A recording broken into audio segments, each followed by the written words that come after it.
Okay, basically the dinim of practical tefillin we finished. The next thing we're going to learn in Kitzur is the dinim of Mezuzah. By the way, it says here low battery. Just for the record, Moshe. Still working. Okay, we learned the dinim of Mezuzah. Now, there's a positive mitzvah in the Torah that in every doorway you need to put a mezuzah. Like we learned by the other mitzvahs, there's no mitzvah that you have to buy a house or rent a house to put up a mezuzah. If you want to live in the street your whole life, you don't need to have the mitzvah. It's not a mitzvah like tefillin that you must do. If you have a home, a house, rental, whatever it is, so you need to put up mezuzahs in every doorway, even if there's many different doors. Now, according to all opinions, a doorway that has a door needs a mezuzah. If you have a doorway without a door, so then it's a machlekes in poskim if you need to put a mezuzah up. So the halacha is you need to put up a mezuzah, but you don't make a brach on it, because there are opinions that say you're not obligated. So when people put up mezuzahs, they make a bracha on the doorway that has a door, and then you make a bracha that covers the other mezuzahs. Now, what happens if there's rooms you don't use? You know, you have a big house, it's empty nest syndrome, and you don't need all the rooms. Nevertheless, the fact that there's still rooms, you still need a mezuzah. If somebody would nail the room shut, that you can't open it, then you wouldn't need a mezuzah. But the fact that you could walk into the room, so that obligates a person, even if you do it once in a while, you still need a mezuzah there. What size room? What's that? We just started. Not only that, but even courtyards, alleyways, like it says, mezuzah is beisacha, u'visharecha your gates. So if you ever go in Eretz Yisrael, you know, in all the gates, what are all the various different showers over there? They all have mezuzah on it. Obviously, if there's no doorway, you can't make a bracha. But I'll give you an example. Somebody can have a driveway. So let's say they have a house, right? There's a driveway going from the street to the garage in the back. And a lot of times you can have an archway. Yeah? So that needs a mezuzah. Obviously, no door. If there's no gate, then you don't need a mezuzah with if there's no doorway, then you need a mezuzah without a bracha. But even that, if it would have a door, you would need to actually put up a mezuzah with the bracha. Now the question is the mitzvah putting up a mezuzah, or is the mitzvah is that it needs to have a mezuzah there? What's the difference? It's a very simple difference. The difference would be, what happens if a guy puts up a mezuzah? Or a kid under bar or bas mitzvah put up the mezuzah. Now, if you need somebody putting up a mezuzah, then you need somebody who's obligated. By the way, women are equally obligated in the mitzvah mezuzah just like men. It's not a mitzvah connected to time. We learn women are not obligated in mitzvahs connected to time. Mezuzah is not that you have a house, you need a mezuzah. It's nothing to do with time. So women, in fact, are obligated to put up a mezuzah. If the woman lives alone, whatever, she must have mezuzahs on the doors. Not only that, because of that, a woman could put up a mezuzah also. Let's say the husband's not around, there is no husband, the husband's not around, no, whatever it is. So a woman could put up a mezuzah and make a bracha because she's obligated on the mitzvah of a mezuzah. So now the question is, so there's a whole question. Some poskim write that it's a question, they're doubtful if you could have it through a guy or a kid.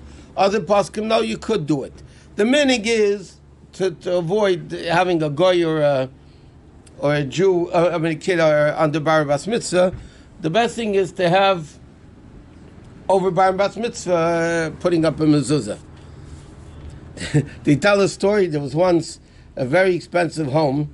They got very expensive mezuzahs, designer mezuzahs and cases, and very expensive in mezuzahs.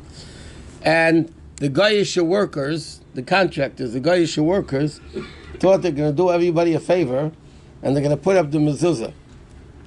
So they put up the mezuzah. The guy came home, so the guy said, yeah, we put up the mezuzah, but the instructions we threw out. The instructions we put it into the guy, because what do you need the instruction for? We put him up already. So you don't need the instructions. Is it a true story or not? It could have been a true story. Maybe it is a true story. I don't know. Huh? It could have been true. Okay, next. Which side do you put a mezuzah on? And this is a very interesting halacha with a lot of different opinions and a lot of different customs. Normally, the mezuzah has to be on the right side walking into the room. In fact, if you put it on the left side, you're not yetzer. It's possible. It's not kosher. The mezuzah has to be on the right side of walking into the room.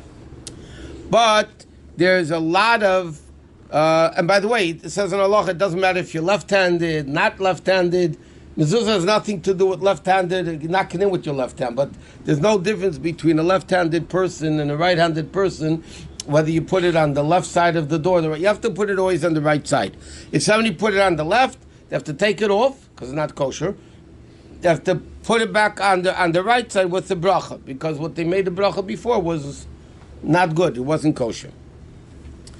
Now, the question is like this. What is considered the entrance to the room? And how do you do it? You walk into a house, you want a living room and dining room and a kitchen, how does it work? So, B'chlal, in Poskim, they write, when somebody puts up the mezuzah, there should somebody that knows a little bit halacha should come and check the house to make sure the mezuzahs are up on the right place. Because if they're not up on the right place, like we said, on the opposite side, so then it's not kosher. So normally, you go in the way you enter. But there's another din involved. And that is from secondary room to a primary room. As a rule, let's say you have two rooms, and you don't know, you can go this way, you can go this way. Which way do you put it? Right? So, halacha says, you look at the more important room. If you have a more important room and a less important room, so you put it from the less important room going into the more important room. I'll give you an example, but it doesn't always apply because it depends a lot on the layout of the room. You have a kitchen and a dining room, okay? Now you can get into the kitchen one way and get into the dining room a different way. Now you have a doorway from the kitchen to the dining room. And there's no door, so to speak, to know which way the door opens, that we'll soon discuss. So, where do you put the mezuzah? From the kitchen to the dining room, and the dining room to the kitchen. So halacha says, Poskim right, that what's more important, the kitchen or the dining room? So the truth is, in the kitchen you make the food to be eaten in the dining room. Right? So the kitchen is basically a preparatory room for the dining room. You make the food, but the main thing is not to make the food, is to eat the food. So therefore, halachically, if you can enter in various different directions, you have a main room, would be the dining room, and therefore the secondary room, the inferior room, so to speak, would be the kitchen. So you put it on the right side going into the kitchen. But what happens if the right side from the kitchen into the dining room? But that's not always true, because what happens if you have a house that the layout of the house is the only way you get into the kitchen is through the dining room?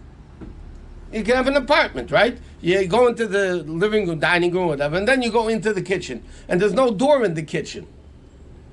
So then obviously you can't put it from the kitchen to the dining room, because how in the world did you get into the kitchen? Right? You have to go the way it enters. So that has to be taken into consideration. A lot of consideration also has to be with the layout of the house, the way you walk. What's the setup of the house. But there's another thing that halacha says, and Chabad takes it much more than the actual halacha says, and that is what happens if both rooms are equal, and you don't know which room to go from where to where. So then halacha says, you go what's called Kitzur. Kitzur literally means where the hinges are, but it doesn't mean where the hinges are. It means which way does the door open. If a door opens into the room, that's the way you walk. You walk into the room. Not the way the door opens. If the door opens out, then you can't go Kitzur. You go Kitzur, you go out of the room. In other words, the way the door opens decides which is the entrance. If the door opens in, you're going in. If the door opens out, you're going out. That's the halacha. In Chabad, we go much more heketzir than in those cases. In Chabad, the minig is, with few exceptions, the front door, no matter which way the door opens, you put it on the right side. Like here, even though the doors open out, the main entrance, you put it on the right side going in. Okay? So if somebody's front door, I'll tell you what, not so much in houses. Now you have, for security purposes, in public assemblies, the city makes you make all the doors going out. The front doors have to go out because for safety, right? So then the main door, you would go on the right side going in, even though the door is opening out. But that's only the front door, the main door. What happens if you have a few doors in the house that open in or out? So then the din is, you go by the way the door opens, unless, let's say you have a closet that's 6 feet by 6 feet, which needs a mezuzah, and the door opens out from the closet into the room.